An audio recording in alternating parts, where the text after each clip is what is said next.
সমস্ত খ্রিস্ট বিশ্বাসীদের আমি এই ভিডিওর জন্য স্বাগত করতেছি। এই ভিডিও দেখার জন্য স্বাগত করতেছি। কি অদ্ভুত এক বিষয়, অদ্ভুত এক টপিক, যা আপনারা একে ভালোভাবে বোঝেন এবং ভালোভাবে একে দেখেন। কেননা পুরনো নিয়মে ইস্যু বাক্যরূপে বাক্যরূপে এ বিষয়ে আজকে আলোচনা করব। In old statement Jesus as word of God. তো আজকের বিষয় খুব অদ্ভুত বিষয়, পবিত্র আত্মার সহযোগিতায় অদ্ভুত কানেকশন এবং এক অদ্ভুত বিষয় ঈশ্বরের আত্মা আপনাদের আজকে শেখাচ্ছে। ঈশ্বরের আত্মার দ্বারা আজকে আপনারা শিখতে পাচ্ছেন। খুব মন দিয়ে শুনেন এবং অন্যদেরকেও শোনার এবং এই শিক্ষার সুযোগ করে দেন। কেননা এই রকম অদ্ভুত টিচিং, এই রকম অদ্ভুত শিক্ষা বারবার হয় না। তো সম্পূর্ণভাবে ভিডিওকে দেখেন এবং এর দ্বারা আপনি এই বাক্যের অর্থকে বোঝেন। কনটেক্সটের সঙ্গে, সঠিক শিক্ষার সঙ্গে আমি আপনাদের সামনে এটা শেয়ার করতেছি, যা আপনারা খুব গুরুত্বপূর্ণভাবে শুনেন। এই রকম প্রচার বারবার আসে না। বাক্য পড়তেছি, তো ঈশ্বরকে কেউই কোনো দিন দেখেননি। একমাত্র পুত্র যে পিতার গোদে রয়েছে, পিতার কোলে রয়েছে, যাকে বলবো গোদে রয়েছে, গোদে রয়েছে, উনাকে প্রকট করেছে। উনি প্রকাশ করেছে। তো অর্থাৎ এর মানে হচ্ছে ইশুই পুত্র ঈশ্বরকে ইশুর দ্বারাই প্রকট হয়েছে দুনিয়াতে। আজকে আপনারা সবাই যারা ইহুদি, যারা ইসরায়েল, এরা সব কোথা থেকে ঈশ্বরকে জানলো কিভাবে? ইশুই কিন্তু প্রকট করেছে। তাহলে এখানে আরেকবার ভালো করে পড়তেছি, কেউই কোনো দিন ঈশ্বরকে দেখেননি। একমাত্র পুত্র যে পিতার গোদে রয়েছে বলতো কোলে রয়েছে, উনাকে কাকে? ইসু উনাকে অর্থাৎ পিতাকে অর্থাৎ ঈশ্বরকে প্রকাশ করিয়েছেন সবার সামনে। এর মানে আগে আপনাকে বুঝতে হবে কি ঈশ্বরকে কোনোদিন কেউ দেখেনি। এটা সত্য কথা, কিন্তু এটা আপনাকে এক তরফ দেখতে হবে, আরেক তরফ কি বলতেছে, একদিকে এটা মিথ্যা। কিভাবে দেখেন, বলতেছে একদিকে সত্য আর একদিকে সত্য নয়। কেন? ঈশ্বরকে কোনোদিন কেউ দেখেনি, এটা সত্য, কিন্তু যাকে কেউ দেখেনি অর্থাৎ ঈশ্বরকে কেউ দেখেনি, ও ঈশ্বরকে কেউ দেখেননি।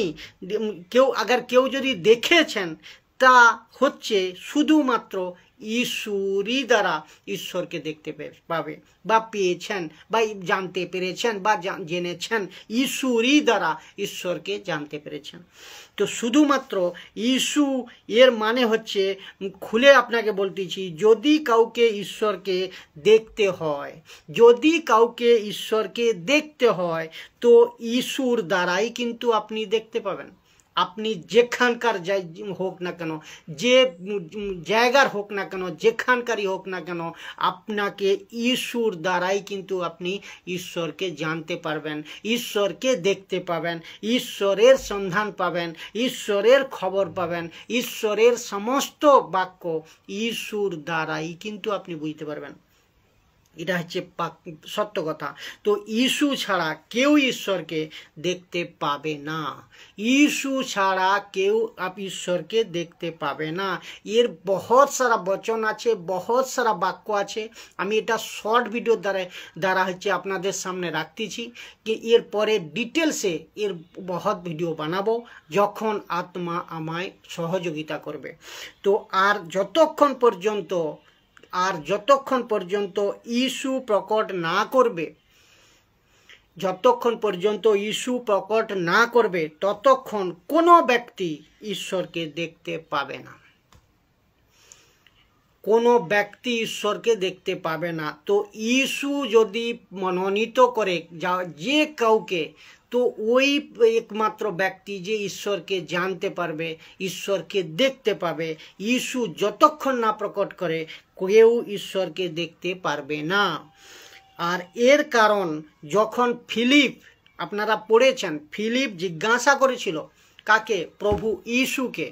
যোহন 14 অধ্যায় 8 নম্বর বাক্যে ফিলিপ ইস্যুকে বললেন, প্রভু আপনি পিতাকে আমাদের দেখান, তাহলেই যথেষ্ট হবে। তখন ইস্যু আরো বললেন তাদেরকে, তখন ইস্যু বললেন আরো যে আমাকে যে দেখেছে, মানে ইস্যুকে যে দেখেছে সে পিতাকেও দেখেছে। ইস্যুকে যে দেখেছে সে পিতাকেও দেখেছে। ইস্যুর বচন বা বাক্যের দ্বারা যে জীবনযাপন করতেছে, ইস্যুর বচন যে মেনে চলতেছে, তার মানে পিতারও বচন মেনে চলতেছে। অর্থাৎ ঈশ্বরকে দেখেছে। ইস্যু বলতেছে আমাকে যে দেখেছে সে ঈশ্বরকেও দেখেছে। তার ঈশ্বর আমার মধ্যে আর আমি পিতার মধ্যে, ঈশ্বরের মধ্যে। তো এটা কত গুরুত্বপূর্ণ কথা। কোনো ব্যক্তি বলতে কে পারবে যিনি সাক্ষাৎ ঈশ্বর, যিনি সাক্ষাৎ পরমেশ্বর, যিনি সাক্ষাৎ এই ক্ষমতার যোগ্য, যিনি সেই ব্যক্তি, সেই বলতে পারে কি আমি পিতার মধ্যে, পিতা আমার মধ্যে। যে আমাকে দেখেছে সে ঈশ্বরকে দেখেছে, যে আমার বাক্যকে মেনেছে সে ঈশ্বরের বাক্যকে মেনেছে। তার মানে বোঝেন যে ইস্যু ছাড়া কোনো ব্যক্তি, এই দুনিয়ার কোনো ব্যক্তি যেখান থেকে হোক না কেন, বাইবেল তা বলতেছে কোনো ব্যক্তি ইস্যু ছাড়া ঈশ্বরকে দেখতে পাবে না। তাহলে এখানে তাহলে এ বাক্যকে আমরা কেমন ভাবে নিয়েছেন আপনারা, এর আগে কেমন ভাবে আপনারা এটাকে পড়েছেন বা কি অর্থের দ্বারা পড়েছেন আমি জানি না, কিন্তু আজকে এক অদ্ভুত বিষয়, অদ্ভুত আত্মার, পবিত্র আত্মার দ্বারা, ঈশ্বরের আত্মার সহযোগিতায় আমি আপনাদের এই রকম এক কনসেপ্টকে অ্যাঙ্গেল দিতে যাচ্ছি যা আপনারা ঈশ্বরকে ধন্যবাদ করার যোগ্য কি আজকের যুগেও এই রকম প্রচার প্রভু ইস্যুর দ্বারা হচ্ছে। লিখা আছে কি উনি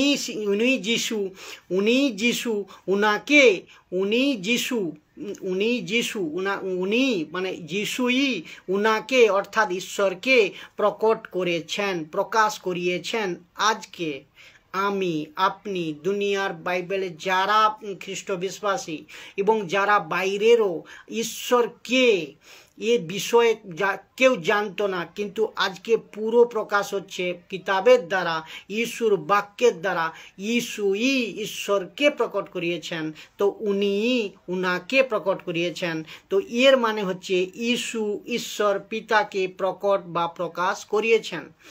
আর যতক্ষণ পর্যন্ত ইস্যু পিতা ঈশ্বরকে কারুর উপর প্রকট বা প্রকাশ না করবে, ততক্ষণ ঈশ্বর পিতাকে কেউ জানতে পারবে না বা বুঝতে পারবে না।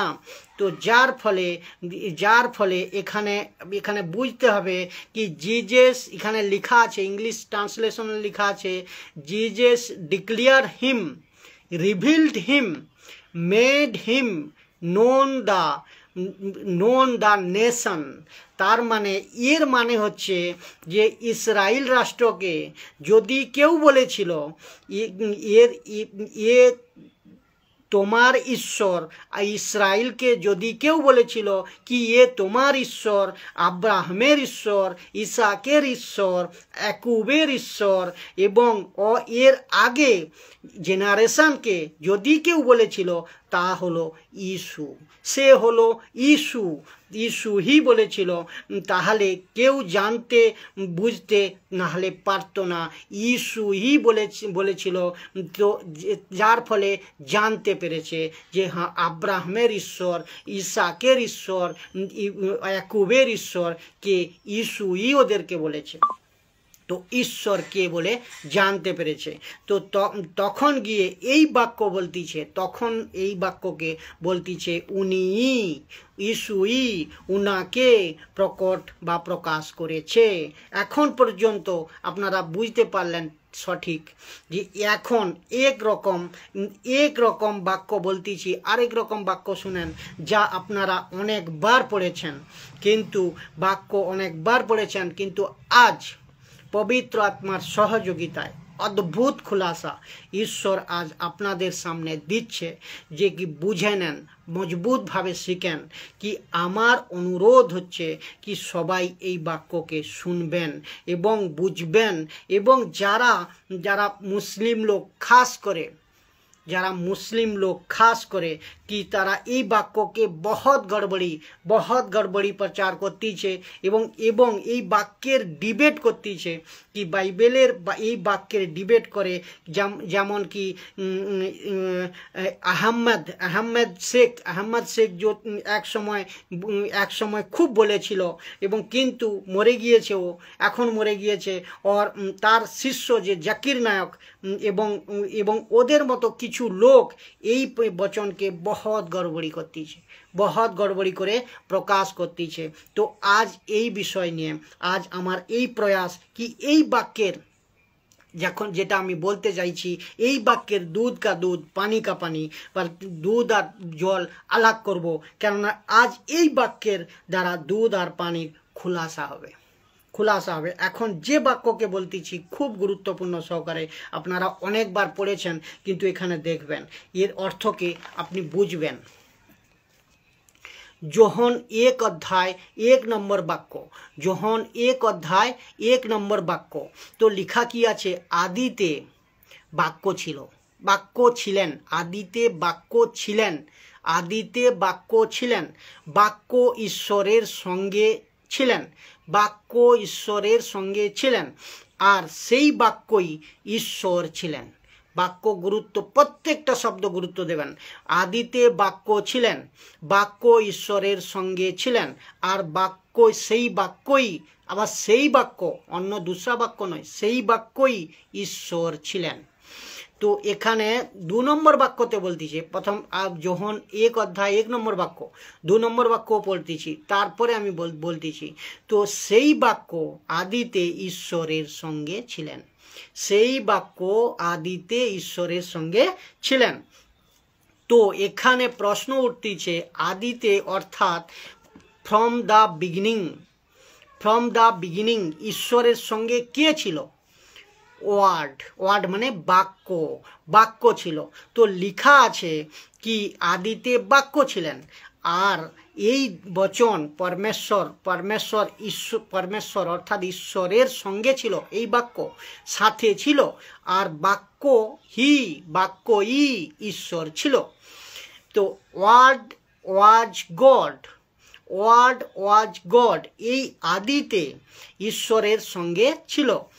তো এটা হচ্ছে, এখানে আমরা দেখব কি পুরেল বাক্য লেখা, এখানে পুরেল শব্দ ঈশ্বরের সঙ্গে ছিল। এখানে দেখতে হবে আমাকে কি ইব্রানীয় 1 অধ্যায় 1 থেকে 2 নম্বর বাক্য পর্যন্ত আপনি পড়লে এখানে পাবেন। এই কনসেপ্টের দ্বারা আপনারা বুঝতে পারবেন। কি দেখো, ইব্রানীয় 1 অধ্যায় 1 নম্বর আর 2 নম্বর বাক্য, অতীতে ঈশ্বর ভাববাদীদের মাধ্যমে বহুবার নানাভাবে আমাদের পিতৃপুরুষদের সঙ্গে কথা বলেছিল। তো এখানে লেখা আছে অতীতে, তাহলে কি এখানে লেখা আছে কি আদিতে, তাহলে আদি মানে অতীতে, তাহলে কে ঈশ্বর ভাববাদীদের মাধ্যমে বহুবার কথা বলছিল, তাহলে ঈশ্বর মতলব এখানে বাক্য বহুবার উল স্টেটমেন্টে বহুবার পিতৃপুরুষদের বাপ দাদাদের সময় কি বাতে করছিল, মানে কথা বলছিল, এখানে নানাভাবে আমাদের পিতৃপুরুষদের সঙ্গে কথা বলতেছিল। তাহলে কি কথা বলা মতলব কি হচ্ছে? ওয়ার্ড কথা, জবান সে মুখ থেকে কথা বলা, তাহলে কথা বলতেছিল। এখন এই শেষের দিনগুলিতে ঈশ্বর আমাদের সঙ্গে আবার কথা বললেন, ঈশ্বর তার পুত্রের দ্বারা। তাহলে এখন যা কথা হচ্ছে পুত্রের দ্বারা, তো ঈশ্বর তার পুত্রের দ্বারাই সমস্ত জগতের সৃষ্টি করলেন, আদিতে যা বাক্য ছিল, আর ওই বাক্য ইস্যু ছিল, ওই বাক্য ঈশ্বর ছিল, ওর ওই বাক্য ঈশ্বরের সঙ্গে ছিল। আর ওই বাক্য আদিতে যখন ইস্যু আসেনি, তার মতলব হচ্ছে ওল্ড স্টেটমেন্টে তখন ওই বাক্য বাপ দাদাদের সঙ্গে কথা বলতো, বাতে করতো, মেসেজ পাঠাতো, সব চিজ কিন্তু খুলাসা করতো। ওই বাক্য, ওই বচন, ওই ঈশ্বর, ওই যে ইস্যু। তো দেখেন কত অদ্ভুত টপিক। তো এখানেই বুঝতে হবে এখন এই শেষের দিনগুলোতে ঈশ্বর আমাদের সঙ্গে আবার কথা বললেন। ঈশ্বর তার পুত্রের দ্বারা, এখন পুত্রের দ্বারা সমগ্র জগৎকে সৃষ্টি করলেন। তাহলে জগতের সৃষ্টিকর্তা পুত্রের দ্বারা পুরো জগতের সৃষ্টিকর্তা, পুত্রই জগতের সৃষ্টিকর্তা। তাহলে ইস্যু জগতের সৃষ্টিকর্তা, তার পুত্রকেই সব কিছুর উত্তরাধিকারী করে গেছেন। স্বর্গ নরক যাই কিছু, সব কিছু ইস্যুই বানিয়েছে, আর সব কিছুর অধিকার ইস্যুরই হাতে, অন্য আদার্স কারুর হাতে নয়। এখানে সাফ সাফ বাক্য বলতেছে, পরিষ্কার কথা বলতেছে। তো আত্মার দ্বারা আপনাকে বুঝতে হবে, পবিত্র আত্মার সহযোগিতায় এরকম প্রচারকে আপনাকে বুঝতে হবে কি এর মানে পূর্ব যুগেতে এই বাক্য কথা বলতেছিল অতীতে। এই বাক্য ভাববাদীদের মাধ্যমে, মানুষের মাধ্যমে, যেমন আজকে পুরো কালেশিয়া যেখানে আমরা ইস্যুর বিশ্বাসী, ইস্যুর বেটা বেটি বেনে গেছি, যারা যেখান থেকে আপনারা দেখছেন, আপনাদের দ্বারা ঈশ্বর প্রচার করাচ্ছে। ইস্যুর দ্বারা আপনাদের সামনে সচ্চা ঈশ্বরকে জানার সুযোগ আপনারা পাচ্ছেন বা শিখতে পাচ্ছেন, ঈশ্বরকে বোঝার আপনি তাকত শক্তিকে নিতে পাচ্ছেন ইস্যুর দ্বারা। তো এখন ইস্যুর দ্বারা এর মানে পূর্ব যুগেতে এই বাক্য কথা বলছিল, অতীতে এই বাক্য ভাববাদীদের মাধ্যমে বহুবার, যত নবী এসছে বহুবারই নানাভাবে আমাদের পিতৃপুরুষের সঙ্গে কথা বলতেছিল। তো এখন আপনারা বুঝতে পাচ্ছেন যে অতীতে অর্থাৎ আদিতে, শুরুর সময়ে বলতেছিল যে হচ্ছে বাক্য ছিল, তার মানে অতীতে আদিতে বাক্য ছিল এবং এই বাক্য ঈশ্বরের সঙ্গে ছিল, আর এই বাক্যই ছিল ঈশ্বর। তো এখন এই শব্দের শেষের দিনে, এই শেষের দিনগুলিতে ঈশ্বর আমাদের সঙ্গে আবার কথা বললেন। লেখা আছে ঈশ্বর তার পুত্রের দ্বারা সমস্ত জগৎ সৃষ্টি করেছেন। তাহলে ইস্যুর দ্বারা পুরো জগৎ সৃষ্টি হয়েছে। আর ইস্যুই ঈশ্বর, ইস্যুই বাক্য ছিল ওল্ড স্টেটমেন্টে, ইস্যুই সঙ্গে বাক্য ছিল, ইস্যু বাক্য ছিল, ইস্যুর সঙ্গে বাক্য ছিল, আর বাক্যই ইস্যু ছিল। সৃষ্টি করলেন, জগৎ সৃষ্টি করলেন, আর পুত্রকেই সব কিছুর উত্তরাধিকারী করেছেন। এর মানে এই বাক্য অতীতে বা আদিতে কথা বলতেছিল, আর পিতৃপুরুষের সঙ্গে কথা বলতেছিল, আর শেষের দিনে ঈশ্বর আমাদের সঙ্গে কথা বললেন এবং বললেন তাহলে আদিতে, অর্থাৎ এই আদিকেও বোঝার দরকার। এই আদিকেও আপনাকে কনফিউজ থেকে দূর করবো আজ। আদিকে বোঝার দরকার। আদিতে আপনি বলছেন কত আদি, আদিতে এখানে প্রশ্ন আসবে, এটা আদি, কত আদি? তো এই আদিতে অতীতকে বুঝে নেন। যেখানে আদিতে কথা, এই বাক্য আদি অর্থাৎ অতীত বাক্য বলল, তাহলে এই আদি বাক্যই ছিল আদি, এর আদি কিছু নয়, মানে ঈশ্বরই আদি, ইস্যুই আদি, ইস্যুর বাক্যই আদি। প্রথমে বাক্য ইস্যুর সঙ্গে, তার ইস্যুই বাক্য, তাহলে আদি ঈশ্বর, আদি ইস্যু, অন্য দুসরা নেই, এর আদি নেই। তার মানে হচ্ছে বাক্যের অতীত, বাক্যের আগে কেউ নেই, তো ইস্যুর আগে কেউ নেই। তো বাক্যের আদি তা আর এই নেই, অর্থাৎ ঈশ্বরই অতীত, ইস্যুই অতীত, বাক্যই আদি। তো এর মানে সোজা ঈশ্বরের আদি কেউ নেই, ইস্যুর আদি কেউ নেই। অতীত বললে ইস্যুর অতীত কেউ নেই, ইস্যুই অতীত। এক কথা। তো এখন ইস্যুই আদি। তো এখন প্রশ্ন উঠতিছে যে আদি বাক্য ছিল, যা বাক্য ছিল আদিতে ওল্ড স্টেটমেন্টে বাক্য ছিল, তো নিউ ওল্ড স্টেটমেন্টে কি হয়ে গেল, এটা আপনাকে বুঝতে হবে। এখন প্রশ্ন উঠতিছে যে আদিতে বাক্য ছিল, তো ওল্ড স্টেটমেন্টে এসে এই বাক্য কি হয়ে গেল, এই জিনিসটা আপনাকে বুঝতে হবে। তো ধ্যান দিয়ে শুনুন, বহুত গজব চিজ আসতেছে যে একে বাক্যকে লিখেছেন এবং শাস্ত্রী ফরিসিও এরা পড়তেছিল, আর যখন একে বলতেছিল তখন পর্যন্ত সব কিছু ঠিক ছিল। উনি বুঝতে পারছেন বা উনাকে লাগতেছিল কি ঠিক আছে, ঠিক কথা, সত্য কথা বলতেছিল, কিন্তু আদিতে বাক্য ছিল, সত্য কথা, ওই পর্যন্ত ঠিক।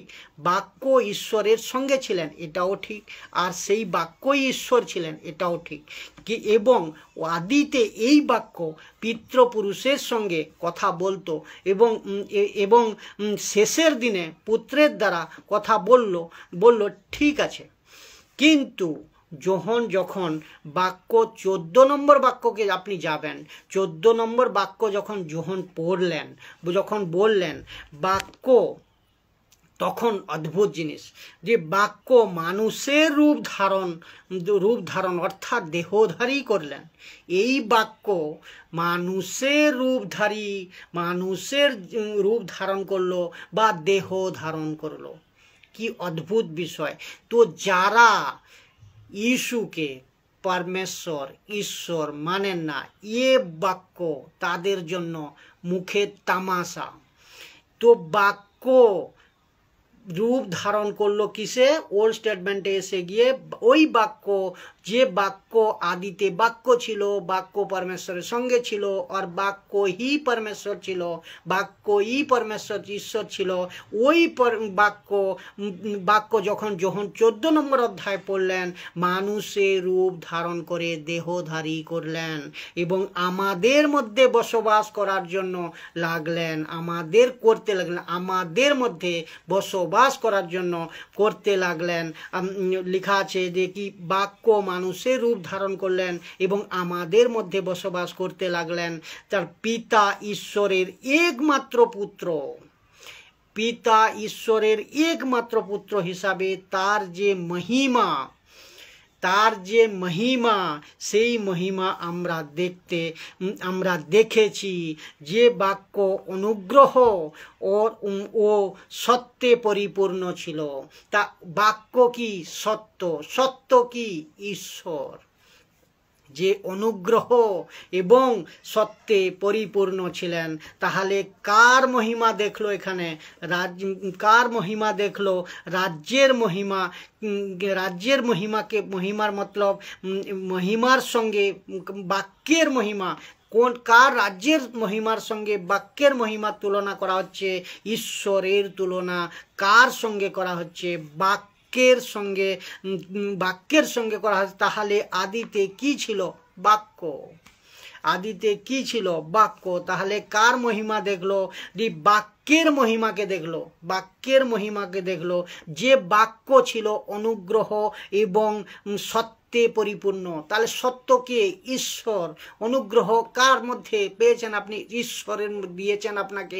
কি ঈশ্বরের অনুগ্রহের দ্বারা আপনি মনোনীত হতে পেরেছেন কি ঈশ্বরকে জানার জন্য, এই পাপ থেকে মুক্তি পাওয়ার জন্য, অনন্ত জীবন কি পাওয়ার জন্য, ইস্যুকে জানার জন্য ঈশ্বরের অনুগ্রহের দ্বারা বিশ্বাসীরা মনোনীত হয়েছেন। তো কার মহিমার সঙ্গে? বাক্যের মহিমার সঙ্গে তুলনা করা হচ্ছে। বাক্যের মহিমার সঙ্গে ঈশ্বরের তুলনা করা হচ্ছে। তো ঈশ্বরের তুলনা কার সঙ্গে করা হচ্ছে? বাক্যের সঙ্গে। একদম সিধি সওয়াল, বাক্যের সঙ্গে। তো এখানে ভালো করে বুঝবেন, তো বাক্য কি করতেছিল, আর এই বাক্য আদিতে এই বাক্য কি করতেছিল? এই বাক্য আদিতে মানে অতীতে বাপ দাদাদের পিতৃপুরুষের সঙ্গে কথা বলতেছিল। কথা বলতেছিল। বাক্য কার সঙ্গে ছিল? ঈশ্বরের সঙ্গে ছিল, আর ইহোবার সঙ্গে ছিল। কিন্তু এ পরে কি হলো? শেষের দিনে ঈশ্বর কার দ্বারা কথা বলতে চেয়েছে? শেষের দিনে ঈশ্বর কার দ্বারা কথা বলা শুরু করতেছে? বেটা দ্বারা। বেটাকে ইস্যু, বেটাকে ইস্যু, অর্থাৎ ইস্যুর দ্বারা ও বেটা ইস্যু কি হয়ে গেল? এই বেটা যে ইস্যু কি হয়ে গেল পরে? এই বেটা ইস্যু পরে দেহধারী হয়ে গেল, ও মানুষ রূপ ধারণ করলো, মানুষ রূপ ধারণ করলো। তো বাক্য বলতেছে, 2 নম্বর বাক্য বলতেছে, এখন এই শেষের দিনগুলিতে ঈশ্বর অর্থাৎ ইস্যু আমাদের সঙ্গে আবার কথা বললেন। ঈশ্বর তার পুত্রের দ্বারাই সমগ্র জগতের সৃষ্টি করছেন, আর পুত্রকেই সব কিছুর উত্তরাধিকারী দিয়েছেন। অর্থাৎ ইস্যুই সব কিছুর সৃষ্টিকর্তা। জগতের যা কিছু দেখছেন, সূর্য, চন্দ্র, आकाश, पृथ्वी, जंतु, जानवर, मनुष्य, हर एक चीज बनाने वाला अपना यीशु, পুরো জগতের সৃষ্টিকর্তা, যে বাক্য অতীতে বাপ দাদার সঙ্গে কথা বলতো, সেই বাক্য আজকের দিনে আমাদের সঙ্গে কথা বলতেছে। অদ্ভুত বিষয়, অদ্ভুত বিষয়, খুব গজব কানেকশন।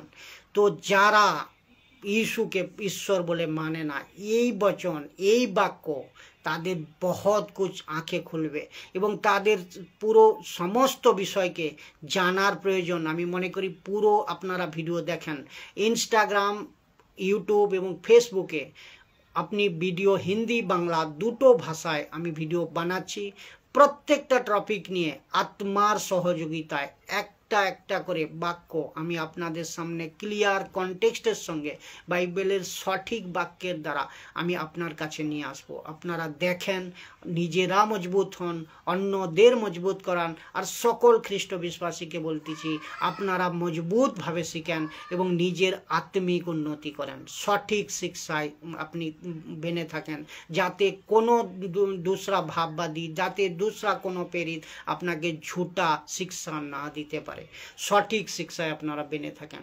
সবাইকে যীশু খ্রিস্টের মিষ্টি আর মধুর নামে আগের ভিডিওর জন্য স্বাগত করতেছি। প্রভুর আশিসে আপনারা সবাই ভালো আর সুস্থ থাকেন। আর বচনের সঙ্গে রোজ বচনকে আপনারা বাইবেলকে পড়েন, বাইবেলকে বোঝেন, সঠিক কনটেক্সটের দ্বারা শেখেন, তবেই সব কিছু বুঝতে পারবেন। সবাইকে জয় যীশু।